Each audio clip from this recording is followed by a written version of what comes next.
Assalamu alaikum. Get to know your Lord. First part of the Right Belief series by Sheikh Karim Abu Zaid. This dynamic literary work of art's main goal is to revive an understanding the names and attributes of Allah. And understanding the name and attributes of Allah will elevate our faith, strengthen us, and keep us steadfast. This wonderful book is now available in an audiobook format and can be found free of charge on YouTube, channel Karim Abu Zaid. Get to know your Lord. You have nothing to lose.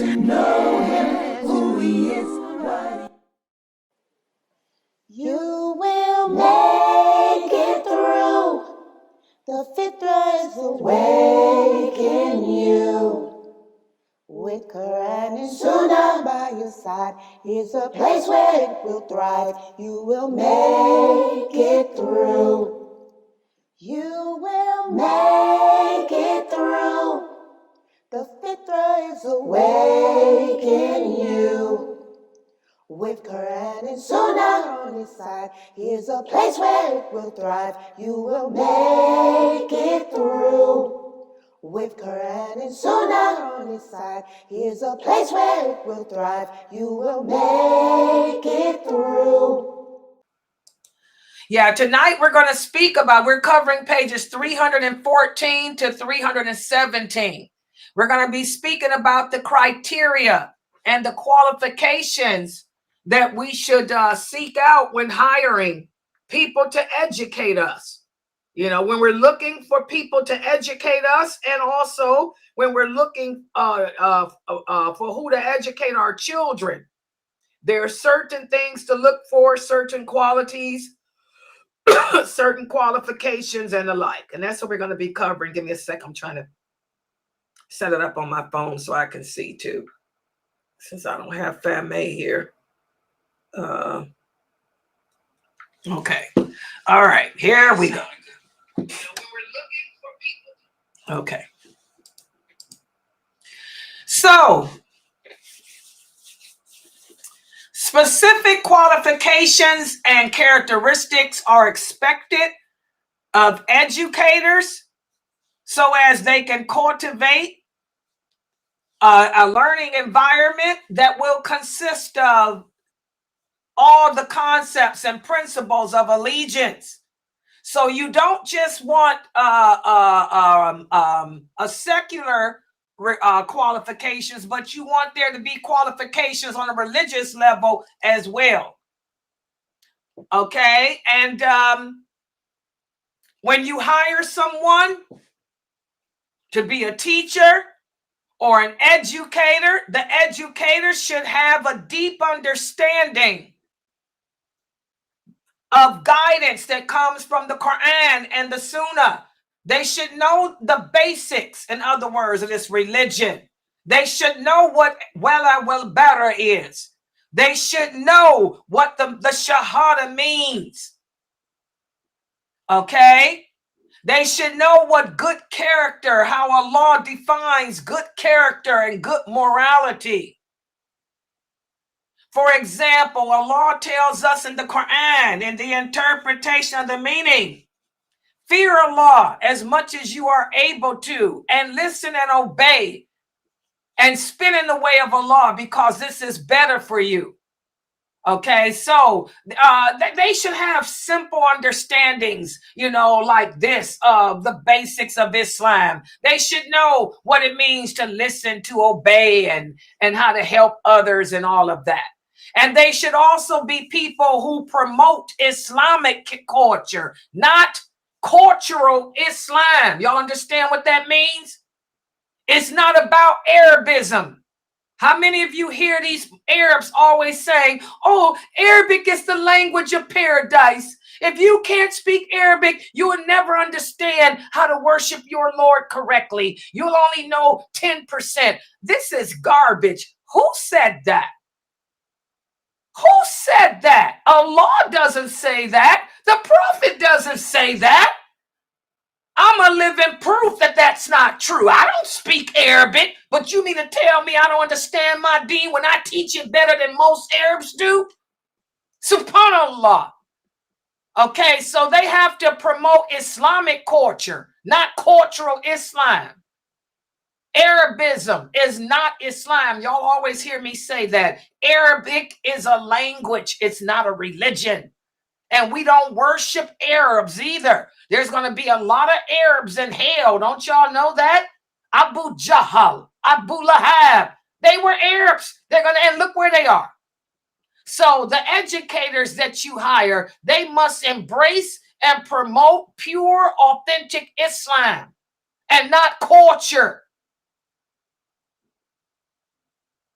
You don't want to have a teacher making dua and teaching the children to wipe over their faces because that's their culture. Oh, no. The culture of the Muslim is supposed to be Islam anyway. Okay?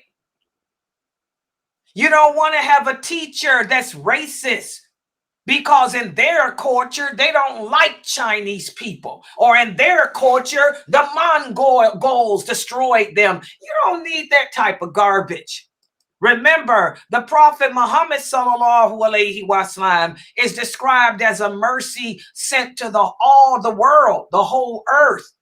So educators should mirror him in their compassion. And the students that they're teaching should feel safe, respected, and important and valued. They shouldn't feel inferior because they're not of a certain race. They should not feel inferior because they don't speak Arabic. And this is a problem in these Muslim schools. The non-Arabic speaking kids, they want to treat like dirt. And I don't know where they get off with that. That is not Islam. Okay? And also the teachers that you hire should be committed to learning this religion and never think they know it all. One of the things I liked about yesterday's class with Sheikh Saud, one of my students, Sister Norto, she asked Sheikh Saud a question about a hadith. I knew the answer. God, when it comes to hadiths, Layla know them answers to them hadiths. But he didn't know that answer. And of course, I wasn't going to jump in it because that's disrespectful. You don't jump in and to correct nobody. So I wanted to see what he would say. Subhanallah, he's a true sheikh because he said that he did not know. But I will research it and get back to you. I said, Alhamdulillah, Alhamdulillah. You know, nobody knows it all. Learning this religion is a lifetime endeavor. I have to learn. I'm learning every day. Well, what's the word I've been playing with for the past week? Saw, bad, raw. I learned that from Dr. Jamali this past weekend about the inner sweetness of the fruit. How you got to have patience. It takes saw, bad, raw. Saw, bad, raw. Saw is heavy. Bad is light. But raw is heavy. It takes a lot of patience. It takes a lot of resilience to get to that innermost part of the fruit. Nobody knows it all. So whoever you hire to be your educators, you know, they should all be committed to learning this religion and understand that it's a lifetime endeavor. No one knows it all. There's always more to learn and all of that. Remember, guys, the Prophet sallallahu alaihi wasallam said seeking knowledge is an obligation upon every Muslim, and it's a lifetime endeavor. Also, you want to hire people who are skillful in implementing not just a religion, the religious learning, but they practice it. You got to hire people who practice what they preach. Don't sit there and talk about, how Islam is for all mankind and all jinn, but you're racist towards blacks.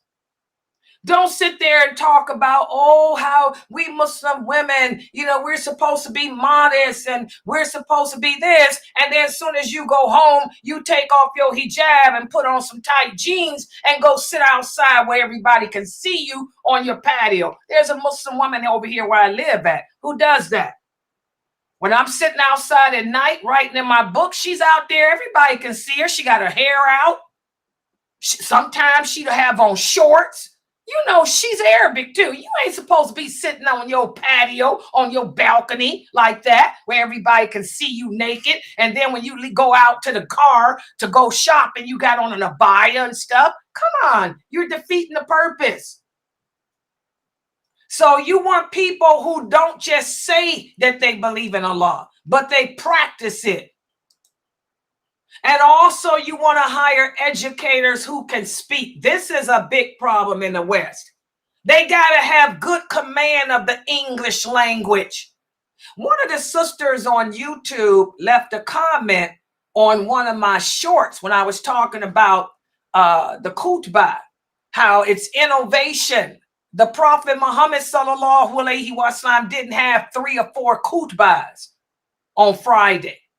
And so one sister said, well, my mosque does. We have one in Arabic for the people who speak Arabic.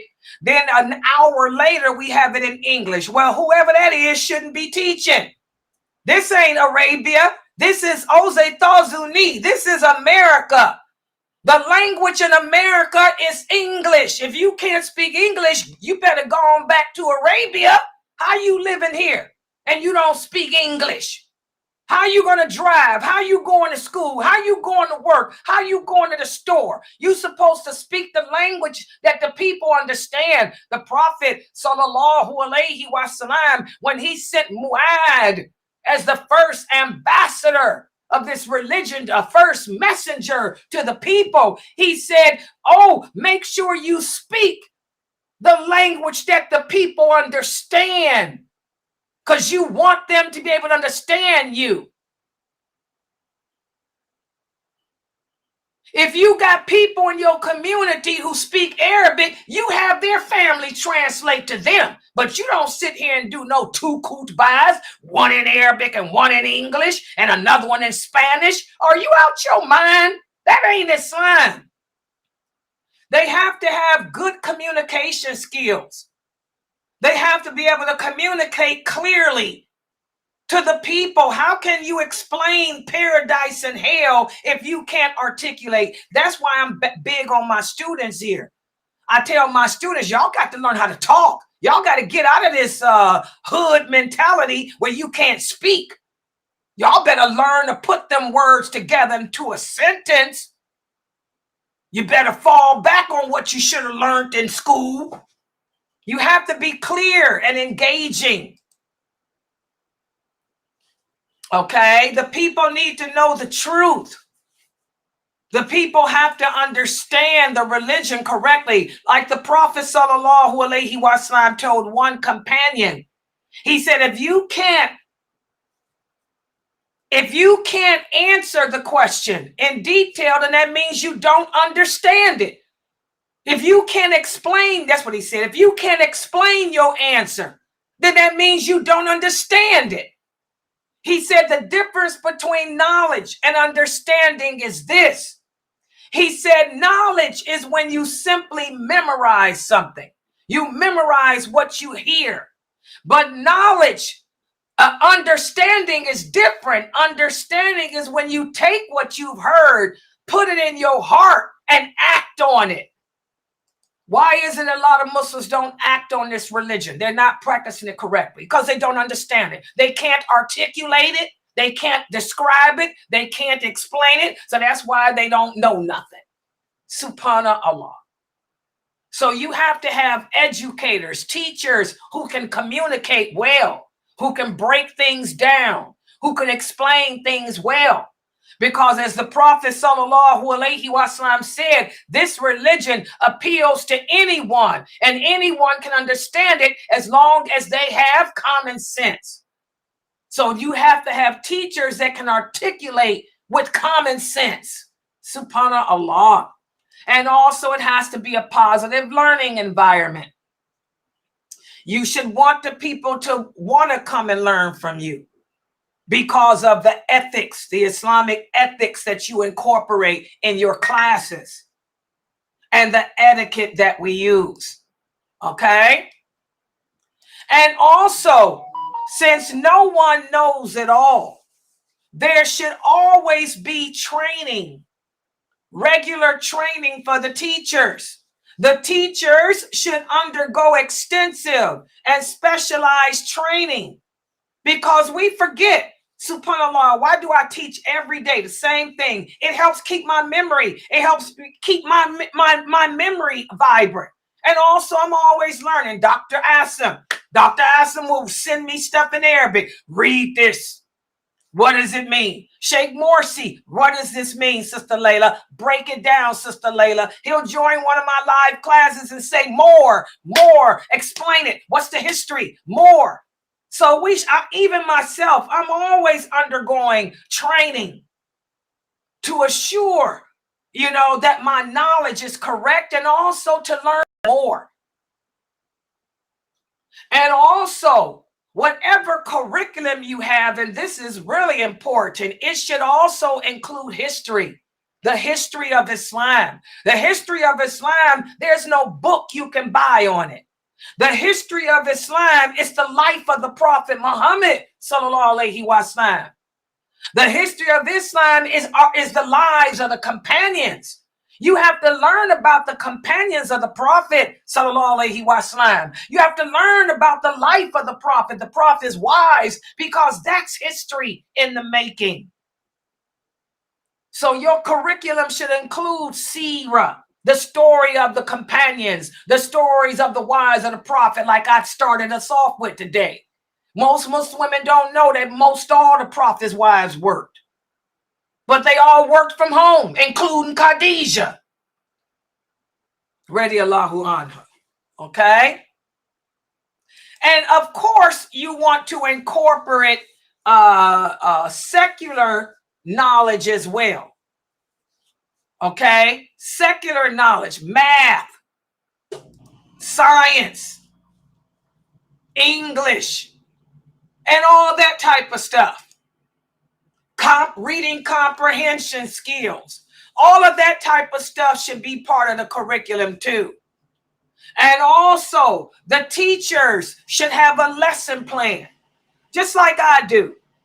For every class I teach y'all, I have an outline. I have a lesson plan. I'm going to start you off with this, then take you here, then take you there. Then each day we're going to review this. There'll be quiz on that. So whatever educators you have should have lesson plans. And they should be trained to provide students with information that will help the students to put into practice whatever they're learning. Okay? And again, all aspects of life should be covered. Why? Because Islam is not just a religion, it's a way of life. And that's why I was telling you guys, for those of you who have Muslim schools, make sure that you have a home economics class. The girls should learn about menses, because it's amazing how most Muslim women don't know what a period is. And what they learn should be based on what the Prophet said, not the four madhabs. Because I told you guys, the four imams did not get it right because they weren't women. A woman's period is not determined by the amount of days that she bleeds. That's wrong. That contradicts what the Prophet said.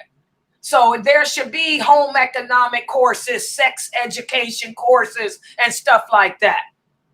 Because we have to learn that stuff. Okay?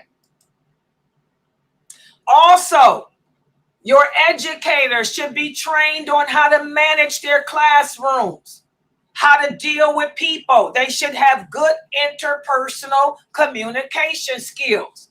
They should be able to read a crowd, read a room like I do. I can see through my students.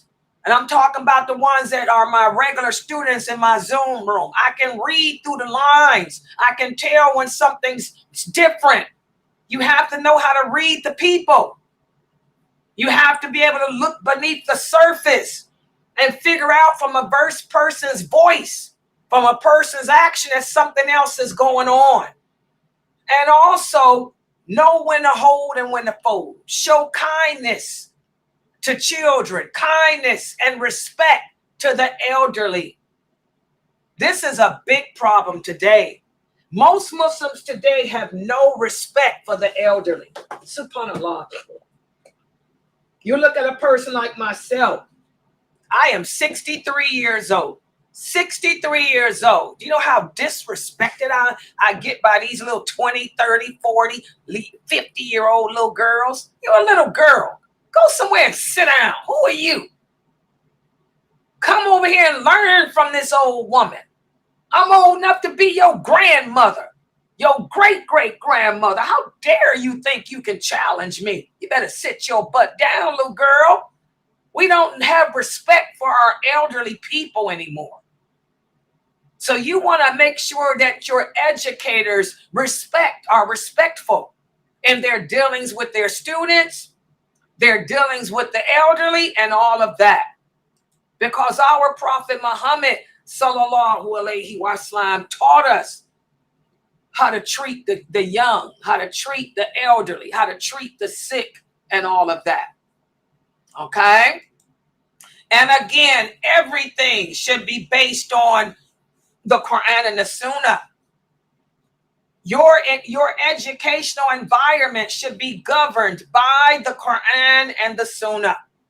In classroom and also on internet, if you're a webinar like I am. Everything should be based on that. The same rules apply. No backbiting, no slander, no lying, no cheating, or any of this stuff. And also, you want to hire professionals, teachers that can address the sensitive issues, that can address the controversial topics. You don't want to have a speaker that doesn't want to speak about the menses. Come on, if you can't speak about the menses because it bothers you, then I don't need you here. Because this is a female website, and they're going to ask you about that menses, okay? You want to have teachers who are trained to handle sensitive issues, like abuse in the family. This is a big problem. A lot of us come from broken homes or homes of sexual and physical abuse. So you want educators who are trained to handle that. The Prophet Muhammad sallallahu alaihi wasallam, he taught that. For example, when the Bedouin came and urinated in the mosque, the Prophet sallallahu alaihi wasallam taught the companions, don't attack him. He just doesn't know any better. Teach him.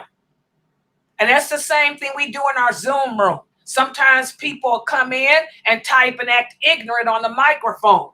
I'll tell the moderators, don't ban him. He just don't know. He's just found the website. Give him a chance. Now, if he comes back and keeps doing it, that's different. But the first time, we'll give you a pass. We might even give you a pass the second time. But the third time, that's when we'll ban you up out of here. Because we have to teach good manners to people now.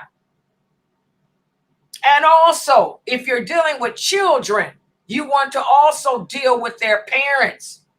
And if you're dealing with adults, you want to also be able to deal with others in their community. This is how Umar radiallahu anhu was. He would engage with the people. He would walk the streets at night under disguise and listen to what the people had to say about him. Okay? He never made a decision without consulting with the other companions when he was the leader. He even appointed Aisha as the head of all fiqh issues relating to marriage and women and children. He would consult with Aisha before he issued any mandates concerning women and family and children. So you want to be able to engage with the community. And you want to hire people that can do that. And also you want to hire educators who are aware of the law of the land in your personal school. For me, on the internet, I let anybody teach here knows the internet laws. This website is governed. My website is governed by the laws of the internet. They call it cyber laws. And they do have cyber police. Cyber police. People report to the cyber police if there's a problem, such as an adult giving advice to a minor. That's why whenever people come in here and they're kids and they ask me questions, I always ask them how old they are. Because you're not going to get me caught up in internet scandal because I told a minor to leave its parent or to disobey its parent. So you want to make sure that the educators are aware of whatever laws there are of the land. If it's the internet, they should be aware of all cyber laws. I'm a paralegal. I deal with that. And that's how our Prophet sallallahu alaihi wasallam was. You know, when the Prophet went into a treaty with the people of Medina, this was the first precedent for political and social justice. And we talked about that in the class with my cousin Mukhtar. Okay, so you want to make sure that your people who are speakers and teachers are aware of what legal and policy laws that there might be to protect you, your school, and your organization. Okay, so those are some of the things that Sheikh Kareem Abu Zayd went over in this section of this chapter. And again, for a school like mine, which is a cyber school, you know, I'm always on them laws, always on them rules. You guys will hear me sometimes say, hold up, how old are you? Because ain't nobody going to be giving no advice to no minor. Always make that statement so can't nobody come back with the cyber police on Layla. Oh, no, I ain't no terrorist. Oh, yeah. Okay, so I'm going to stop right here. Subhanakallahumma wa bihamdika ashhadu an la ilaha illa anta astaghfiruka wa atubu ilaik. Are there any questions or comments?